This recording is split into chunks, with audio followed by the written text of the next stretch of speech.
Hey guys, welcome back to Ultimate S&S. So we are approaching our peak hurricane season in this area. Now that's going to kind of, depending what part of the country you're in, if you're in the Pacific side or the Gulf side or even the Atlantic side.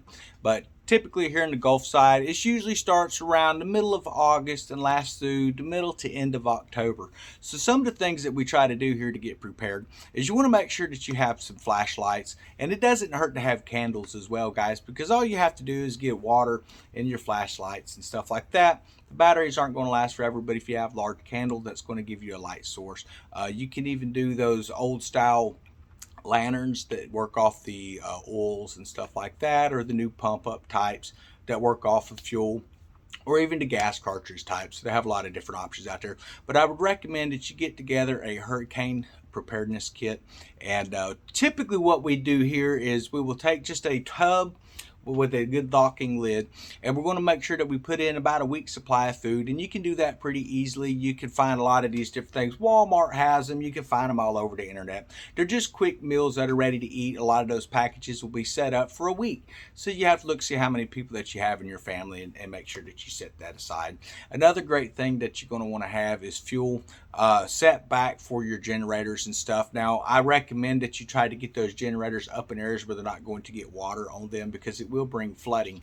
And I try not to keep too much fuel sitting just around, and the reason for that is in a hurricane event, high winds and stuff, it can tear buildings apart, rip up sheds, and throw your cans through the woods, and then you've lost your fuel. But if you have a good secure place for that, then that's a great thing to make sure that you have that. Now with like my RV, I make sure that it is filled up. It's a 100-gallon tank that'll hold diesel, and that'll run us for a week and a half easily with the RVs. So that's typically what we do, is make sure that's topped off, and then we'll put some stuff in some of the bins as far as the fuel and stuff. But that's going to really help us out. And during Hurricane Michael, that's the way we done it, and it seemed to work out pretty good. Now I personally, I don't think I'm going to wait around if there's a hurricane this time. Hurricane Michael is enough for me. But there are a lot of families who don't want to leave their homes. And I can definitely understand that, because what happens when you start having hurricanes is your local law enforcement, they're responding to a lot of different calls. And maybe they can't get out to where you're at if you're in rural areas like where we're at. And that's when your thieves and stuff like to come around. So I would recommend that you focus on protecting your property any way that you can, not just the physical property as far as your windows and stuff. Make sure you have hurricane shutters, or even just putting some plywood against the windows. It's going to keep those odd objects from coming in and knocking your windows out. But you need to also be prepared that you're going to have people coming around, especially have a generator running. That kind of draws people to you. They are rather loud, especially the diesel ones. But you need to make sure that your property is going to be protected, that your family is going to be protected. And the best way to do that is to observe your Second Amendment right, guys. So this is just kind of a public, friendly announcement to people. Make sure that you're getting set up if you live in these areas. Now, something else that happens that we don't usually see in this area, but we have actually had some experience with here in the past year, is wildfires. And especially if you're on the West Coast up in the mountains and stuff, you're looking at wildfire season kicking up. It's just ridiculous how many fires are burning right now. I mean, we're losing thousands upon thousands of acres of natural forest now.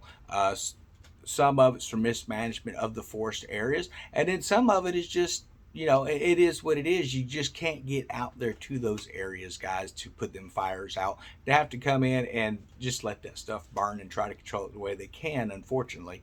So what can you do if you live in the mountain areas? Well, you need to know your routes. You need to make sure you have multiple routes to get out, because if you only have one route coming in and there's a wildfire and it takes out your route, then you're kind of stuck. So you need to be watching, you need to be looking around. Maybe you need to have some sort of a boat system or something to come out on a river or something if there's one nearby. There's a lot of great options that you can look at with that stuff, guys. But just be prepared. Understand this time of year that we're coming into with the natural storms and stuff that we're having. I know that there's a lot of people say that governments are controlling weather, and things like that. And regardless if that's a fact or not, the fact is we are facing storms, we're facing fires and stuff in this country, and people are not prepared. There's so many people that will click onto these types of videos and they watch it. So those are really good tips, but then they don't take and put them in practice.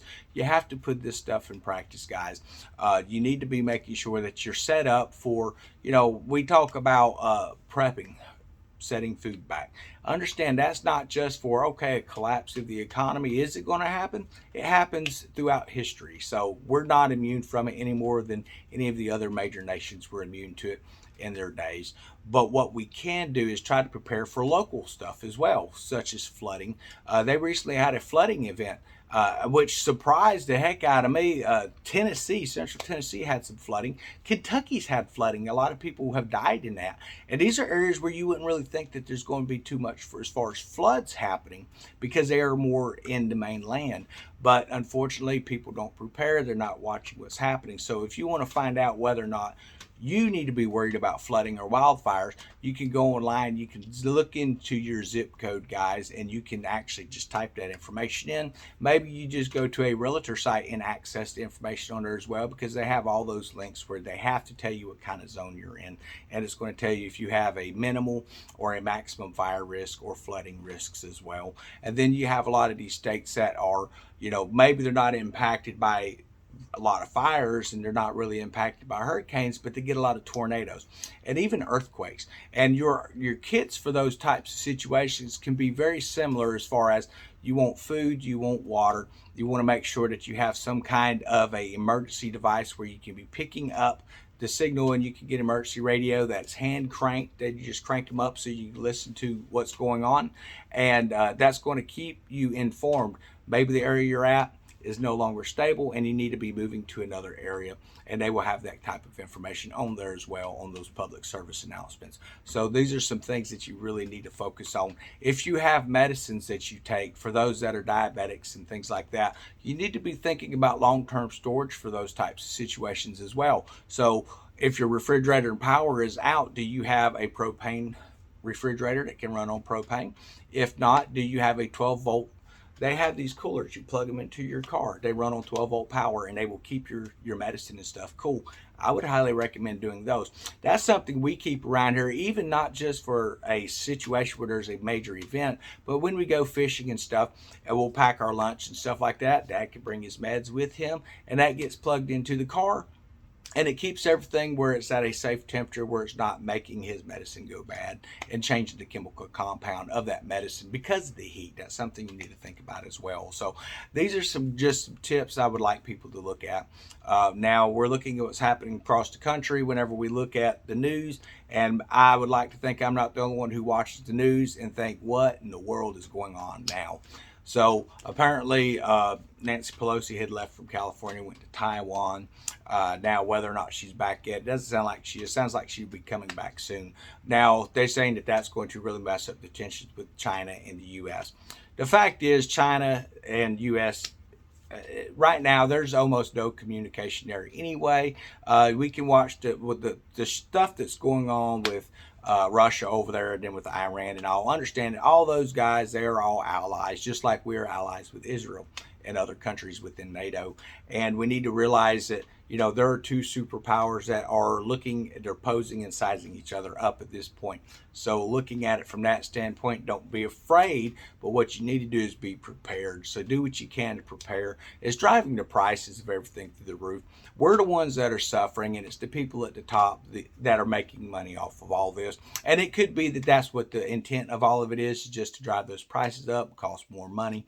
But when you start seeing alerts come out that people need to be stocking up 6 months to a year supply of food, you need to pay heed, because this comes from people that don't care about you and I. Okay, so there's nothing wrong with making sure that you stock food up. If you're getting canned foods on the shelves and they have a 2-year shelf life, in 2 years, imagine what this stuff is going to cost. Already we've seen price increase from 48 cents to $1.50. I think 2 years from now, we're going to be $2-3 for a can. You're saving money in the long run if you stock up now, guys. So just some friendly advice. Everyone have a wonderful day. We're going to get off of here.